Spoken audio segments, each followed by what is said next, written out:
Zane Wells. I'm here to talk to you about how you can sync your Moog MF-104M Mooger Foger analog delay to Ableton Live 9 via MIDI.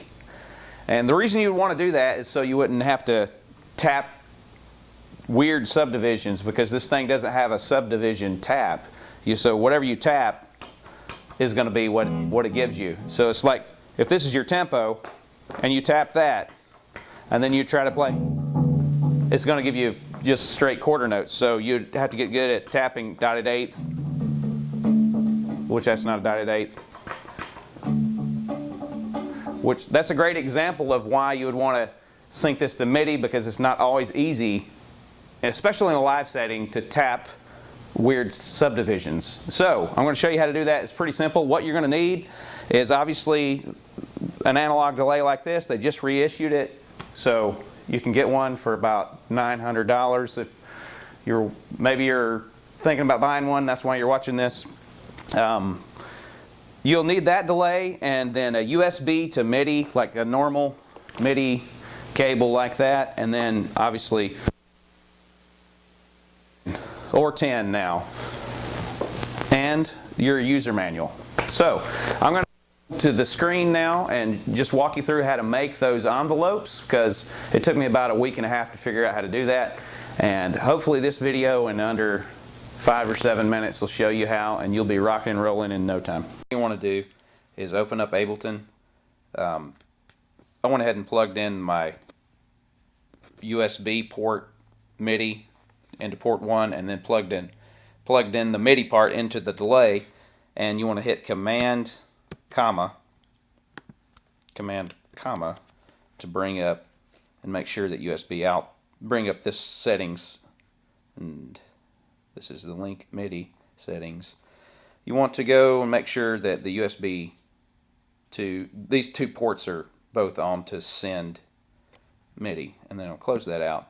Then we're going to just grab, I went ahead and loaded a couple of songs. We're going to grab an empty MIDI track and just click on it. Now this is all in your manual, so I'm not going to go over the numbers. I'm going to give you the cheating numbers for just the time, but this is how you create the envelope. So this is the way you exit this screen is Shift Tab, in case you don't know that. You want to click the E for envelope. You want to grab this MIDI control number, and actually you want to grab the second one here. Go down and pick 90,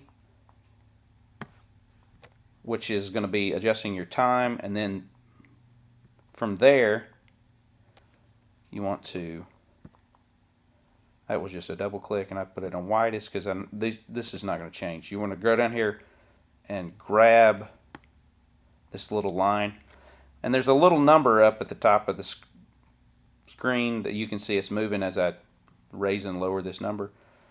Those numbers correspond with whatever delay subdivision that you're sending. So 76, I happen to know that 76 and to 81 is going to be a dotted eighth.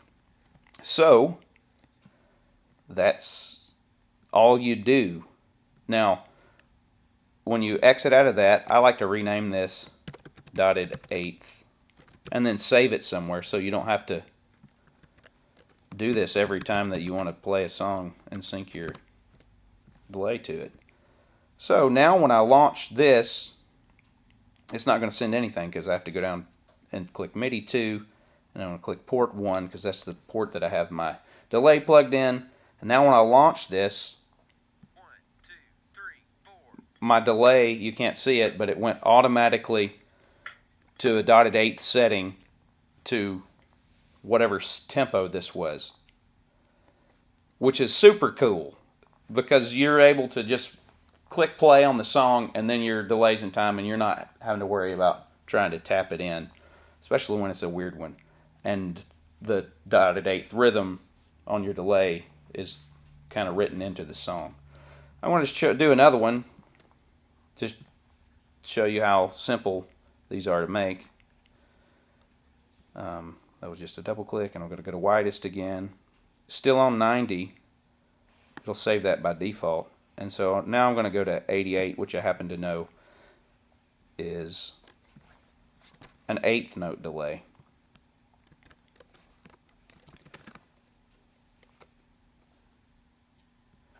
So now when I launch that, 1, 2. all right. So now that's all we need, really. So now that you know how to make those MIDI envelopes, that's as simple as it is. Now when I launch this song, you'll notice my delay is going to change the time automatically, and I can just...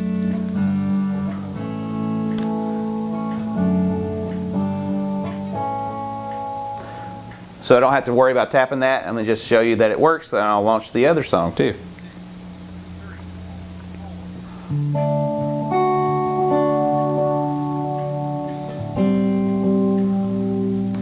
I think you get the picture. I hope that really helps you. Check out some more videos. Thanks.